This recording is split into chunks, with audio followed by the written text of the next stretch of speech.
Somos todos raros. Como é que foi esse processo diagnóstico, né? Ou seja, você relatou aqui, por exemplo, que ficou quase 1 mês e meio, né, no hospital, mas o diagnóstico mesmo, aí serve essa pergunta para as duas. Como é que foi esse processo diagnóstico? É um processo complicado? As informações que vocês têm, né, de outras mães, esse diagnóstico ele geralmente acontece de forma rápida ou demora? Bom, eu posso falar pelo meu caso, a Ângela já contou um pouquinho. O diagnóstico da Luísa, eu considero que foi bem demorado. Isso porque a gente está no Rio de Janeiro, na capital, e a gente fez todos os exames possíveis, né? Tem situações de pessoas que moram no interior, em outros estados, que é muito, muito mais complicado. A história da Luísa é um pouco parecida com a da Ana. Então, assim, durante a gestação eu já sabia que tinha alguma questão, porque o peso dela era inferior, não só o peso, mas todas as medidas eram inferior ao esperado. Isso só apareceu no final da gravidez. Então, assim, até determinado ponto, o peso, a altura estava dentro do normal e todo mais dentro do normal. Então, no final da gestação, com 30 semanas, eu fui fazer uma ultrassonografia de rotina e o médico me disse que ela estava muito pequena, de uma maneira inexplicável, que não era uma questão de falta de só por curiosidade, né? Como faltava só 30 semanas, quer dizer, 30 dias, é isso? Não, eu estava em 30 semanas de gestação. Você estava com 30 semanas de gestação.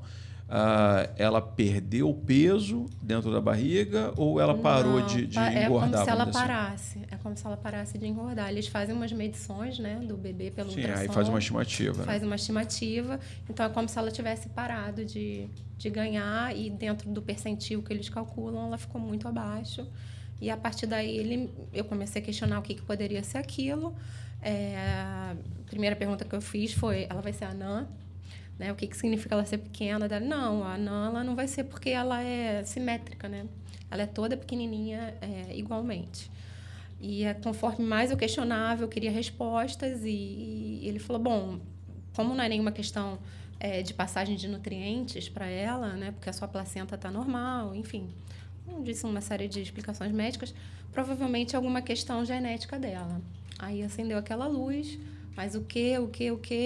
Eu cheguei a fazer alguns testes genéticos durante a gestação, mas não apontou nada, porque, como a Ângela explicou, uma microdeleção.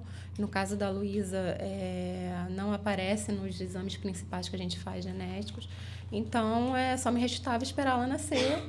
Mas, assim, todo o resto dela era normal pela gestação, né, pelos ultrassons, só a questão do peso. A Luísa nasceu muito pequena, como a Ângela disse.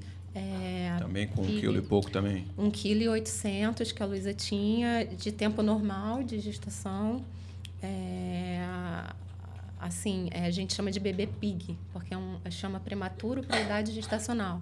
Não é um bebê prematuro porque nasceu de tempo normal, mas é prematuro porque tem um peso muito abaixo do esperado. Então, a gente tinha a esperança dela ser apenas uma bebê pig, porque ela não tinha nada mais além do peso. Quando ela nasceu bem, ela nasceu pequena, não precisou ficar entubada, em respirador, nada disso, não. A Luísa não precisou, mas precisou ficar na UTI neonatal para ganhar peso. Né? E nisso, dentro da maternidade, tinha um geneticista que foi ver a Luísa e achou que ela poderia ter alguma síndrome porque ela tinha o narizinho um pouquinho alargado. O narizinho dela era um pouquinho alargado. E é uma característica da Wolff-Rayet-Horne. Só que também associada a muitas outras síndromes, né? Sim. Então, ele pediu o exame que chama de cariótipo, que é o primeiro exame genético que se faz, o mais comum, mais simples, mais acessível. Eu esperei esse exame. A Luísa ficou 25 dias na UTI neonatal. Nessa época, ela não tinha grandes problemas, como eu falei, fora a questão do peso. Tinha uma questão alimentar, porque eles têm refluxo, eles não conseguem se alimentar direito, né? Principalmente no início da vida. Mas fora isso, não tinha mais nada. Quando eu já estava em casa com a Luísa, por volta do 2º mês de vida dela, eu recebi o resultado do cariótipo, que veio normal. Né? Então, continuamos sem saber o que... Veio normal? Como não... Normal. Não indicando ainda o que seria. Não indicando nada. Uma criança normal. Não tem síndrome. Né? De um lado você Isso já com 2 comemorou, né? meses. De um lado eu comemorei, mas por outro Ficou preocupada? não, porque a gente sabia que tinha alguma coisa, né? Que tinha algum Até porém. porque vai adiando, né? Qualquer possível Vai tratamento. adiando as intervenções. Né? É. Mas deu uma certa esperança, sim, porque como ela não tinha outra questão, sem ser a questão do peso e da alimentação, sempre dá uma esperança, então ela não está engordando porque ela não se alimenta bem. Né? Não está absorvendo bem, né, não o tá, alimento. Essas questões. Mas aí, com 4 meses, ela não firmava a cabeça, ela tinha os atrasos de desenvolvimento. 4 meses. 4 Ou seja, meses. aí passaram 4 meses e nada até aí. Nada até aí, porque a gente tinha um cariótipo normal. Aí o geneticista falou, se vocês quiserem excluir qualquer possibilidade de síndrome, ele ainda falava assim, eu acho que ela não tem nada. Eu acho que esse nariz enlargado é só uma característica dela. Mas, se você quiser excluir qualquer possibilidade de síndrome, vamos fazer um exame que é mais específico, que se chama Array. Array é um exame genético bem mais... Você imagina, aqui no Rio de Janeiro é difícil a gente conseguir, imagina em outros lugares. É o FISH. Não é o Esse? FISH, não. O FISH FISH é mais um terceiro. É o Array. E aí, porque o Array, ele detectava todo o DNA, todo o cromossomo e ia dizer o que finalmente ela tinha, né? Enfim, ficamos em brigas com o plano de saúde, enfim. Ainda tem essa questão crucis, toda né? e conseguimos. Só que nesse meio tempo, enquanto estava na briga com o plano de saúde para conseguir fazer o Array e a demora mesmo que leva para sair o exame, ela fez 4 meses de vida e ela começou a não atingir os marcos, que são o primeiro marco é a fixação da cabecinha. E ela não fixava, a cabecinha dela era molinha, a cabecinha dela caía. Até hoje ela não fixa muito bem, ela tem 1 ano. Então, nós começamos a procurar uma fisioterapeuta para correr atrás desse prejuízo. O pediatra dela achava que ela não tinha síndrome, mas achava que ela tinha um atraso. Então, ele pediu para ela fazer esse acompanhamento com a fisioterapeuta. Ainda com 4 meses, ela tomou vacinas, que hoje em dia eu sei que ela não pode tomar, por conta da questão das convulsões. Ou seja, aí começa, né, os problemas do Mas diagnóstico. o geneticista não mandou você fazer o Array? Mandou, eu estava esperando o resultado. Nisso eu estava esperando o resultado nesse do ínterim, Array. ela estava Nesse tomando ínterim, vacinas. ela tomou vacinas. Essas vacinas de crianças? Normal, BCG, BBB, não sei o sim, quê, né? mas as que ela não poderia tomar são as que a gente chama de vacinas de vírus vivo. Por tá. exemplo, a do rotavírus. E porque eles fazem convulsão, alguns, né? Fazem convulsão. Então, depois de tomar uma dessas vacinas, se não me engano foi a rotavírus, ela fez uma crise convulsiva. E aí deu mais um dado para a gente de que ela poderia ter alguma síndrome.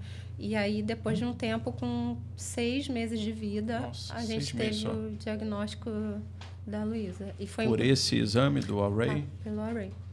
Mas ele demora, então, para dar o resultado. Ele demora um pouco para dar resultado. A gente demorou um pouco para conseguir fazer, para ter autorização do plano de saúde, e depois demorou um pouco para sair mesmo o resultado, que é um exame muito específico. Ele vai para fora do Brasil, enfim, Ou seja, exame tudo muito isso aí detalhado. dentro do Rio de Janeiro, né? Ou seja, de uma das... Não, se você a segunda falar em maior Tocantins, capital. Acre, né? muito Rondônia, complicado. nem sei. Interior, né? Pode pular direto. Isso, aliás, é um problema, eu acho que de todas as doenças raras, ou pelo menos da maioria das doenças raras, é você conseguir... Nós já falamos sobre isso aqui, porque eu e o Átila Alexandre Nunes, a gente está se dedicando, quer dizer, nós temos uma atividade política e que todos nós nos dedicamos a vários assuntos. Mas, particularmente, a gente passou a se dedicar muito às doenças raras, né? Nós temos na família um membro com doença rara também, que teve problemas. E talvez por nós sermos espiritualistas, a gente acha que a vida política ela tem que ter um lado não apenas de prestação de serviços das coisas materiais aos seres, aos cidadãos, etc., mas também sob o ponto de vista espiritual. Eu acho que os políticos, o poder executivo, o poder legislativo, o poder judiciário tem um papel muito importante junto às famílias dos pacientes de doenças raras. Por exemplo, você acabou de dizer ainda há pouco que você, Ângela, teve que abandonar tudo para tratar só da Aninha. E ainda falou em LOAS. Quer dizer, se você analisar bem, ainda não falamos de medicamentos, né, Alexandre?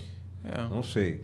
Eu sei que nós tivemos aqui entrevistas de medicamentos que custavam na casa, assim, na média, 700 mil, 800 mil reais para 3 meses de duração. Olha que doideira isso, que loucura. Nossa. Pode ser, não sei, o caso do 4P-.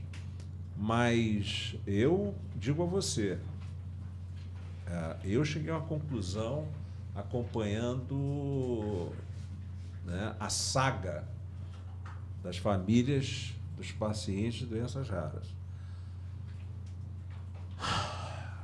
Viva as mães e viva as mães. Em primeiríssimo lugar, com todo respeito aos papais, mas as mães, que Deus as abençoe. Que Deus as abençoe, né? Você vê que a nossa querida Ângela só queria uma coisa, apesar do médico dizer que a Aninha não iria viver, que passasse o Natal com ela, né?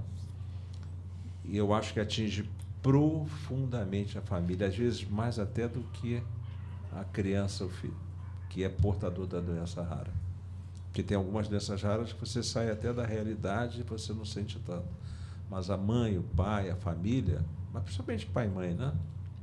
E principalmente a mãe, eles, olha, eu, a cada dia que passa, eu viro mais fã das mães das crianças de doença rara. Eu virei um fã. Eu acho que deviam ter 2 dias das mães. O dia das mães e o dia das mães raras. Entendeu? Devia ter o dia das mães raras.